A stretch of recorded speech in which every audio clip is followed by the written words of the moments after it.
Chase is literally everywhere, and if you've been using credit cards for some time, or even if you're a complete beginner, chances are you probably have a Chase credit card. And even if you don't currently have any, or maybe you have your eye on some Chase credit cards for the future, then this video is for you, because in this video, I'm going to go over 5 reasons that you need Chase credit cards. So without further ado, let's jump right into the video. The first reason that you need Chase credit cards is because of the huge variety of different credit card offerings that Chase offers. Basically, Chase has over 30 different credit card offerings, so whatever stage that you're at in your own credit card journey, whatever your travel or spending preferences are, it is very likely that Chase is going to have a credit card that is going to be for you. If you are a college student, then Chase has the Chase Freedom Student, which makes it accessible to start building credit at a young age, and this is going to be really important for your credit score long term. Even if you are not a college student, but maybe you are new to credit cards, or maybe your preference is to simply prioritize no annual fee credit cards at this time, then Chase has, in my opinion, the 2 very best no annual fee credit card options, which are going to be the Chase Freedom Flex and the Chase Freedom Unlimited. Both the Chase Freedom Flex and the Chase Freedom Unlimited have really strong welcome bonuses, and then they also have some really strong elevated categories of 5x back on travel booked through the Chase portal, 3x back on dining, and 3x back on drugstores. Those credit cards will also give you some specific valuable characteristics. So the Chase Freedom Flex, you'll get 5x back on rotating quarterly categories, and on the Chase Freedom Unlimited, you'll get 1.5x back on every single purchase. Next, Chase also offers one of the best mid-tier credit cards out there, which is the Chase Sapphire Preferred. The Chase Sapphire Preferred is a great option for really opening the floodgates in terms of the redemption capabilities that you're going to have with Chase, and I will discuss this a little bit later in this video. If you wanted to go even further, you could go with the Chase Sapphire Reserve, which is Chase's main high-tier credit card and offers a lot of luxury travel type benefits. And even if you are loyal to one specific brand, well, Chase has a lot of super competitive co-branded credit cards as well. So they have Hyatt credit cards, Marriott credit cards, United and Southwest credit cards, and even Disney credit cards. But if you are not looking for a personal credit card and instead you were looking for a business credit card, well, you guessed it, Chase has great options for that as well. Chase has cards like the Chase Ink Business Unlimited and the Chase Ink Business Preferred, which are great cards in their own right and can be really competitive based on what your business's needs are. Okay, but if we move on, the second reason that you need Chase credit cards is because of the ability to easily climb the Chase credit card ladder. Basically, because of the variety of credit card options and the fact that Chase credit cards are both super beginner friendly and useful for people who have been using credit cards for a really long time, it's going to be really seamless to climb the Chase credit card ladder, which essentially means that you start with those low tier cards first, and then you climb up that ladder, so then you get the mid-tier cards, and then you get the high-tier cards, and you can continue to upgrade the credit cards that you get. There are a couple benefits to doing this, and one of the benefits of getting those no-fee, lower-tier cards first is that you can build up a relationship with Chase, which is going to make it more likely that you can get accepted for some of those higher-tier cards in the future. Additionally, another benefit to easily being able to climb the Chase credit card ladder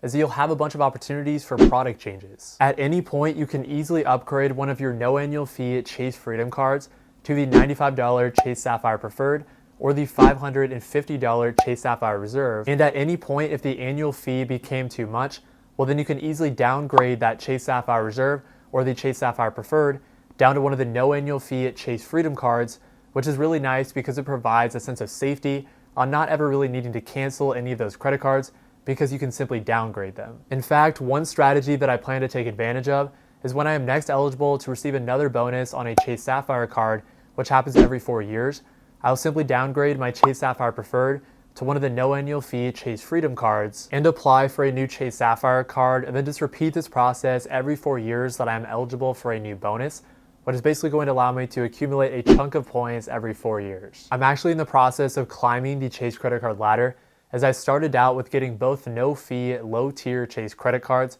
and the Chase Freedom Flex and Chase Freedom Unlimited, and then I was able to build up a relationship with Chase, which allowed me to apply for some higher-tier credit cards as I got approved for the Chase Sapphire Preferred back in July of 2022. All right, if we move on, the third reason that you need Chase credit cards is because of the various redemption options and how valuable Chase points can be. In terms of the various redemption options that you'll have with your Chase points, you'll have the opportunity to redeem your Chase points for cash back, redeem them at Amazon, redeem them for travel through the Chase portal, or even transfer out your Chase points to Chase's travel partners if you have some specific Chase credit cards. So you're going to have a ton of different redemption options with your Chase credit cards, but it's very clear that some options are simply going to be much better. For example, one redemption option that you'll have with your Chase credit cards is you'll be able to redeem them at checkout on Amazon or PayPal. But as you can see, the 70,000 points that I have on my Chase Sapphire Preferred would only be worth $560 if I use this redemption method, which would mean that I would only get 0.8 cents per point. However, if I redeemed my 70,000 Chase points for cash back,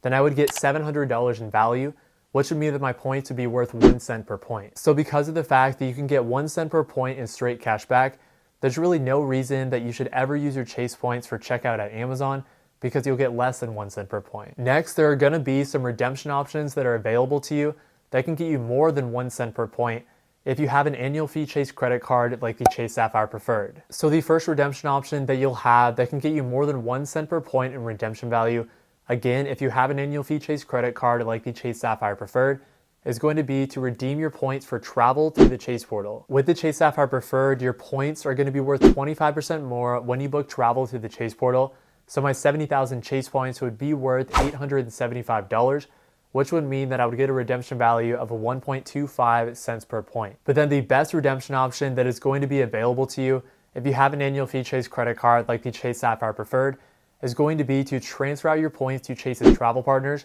which is going to allow you to get a redemption value of at least 2 cents per point. And this pretty much brings me into the fourth reason that you need Chase credit cards, which is going to be due to the ability to transfer your Chase points to Chase's super valuable travel partners. Like I mentioned, in order to unlock the ability to transfer out your Chase points to Chase's travel partners, you are going to need to have an annual fee Chase credit card, such as the Chase Sapphire Preferred, Chase Sapphire Reserve, or Chase Ink Preferred. Then, if you have one of those credit cards, you'll have the ability to transfer out your Chase points to Chase's wide range of hotel and airline travel partners. Basically, what you'll need to do is you'll log onto your Chase account, you'll click on that specific annual fee Chase credit card, and then once you're on that card, you'll click on these 3 bars on the left, scroll down, and then click Transfer to Travel Partners, and then you'll see all of the travel partners listed, and you'll be able to transfer out your Chase points to any of the hotel or airline travel partners that Chase has. Since I am always trying to get the best redemption value and be strategic with my Chase points, transferring out to travel partners is always the option that I prioritize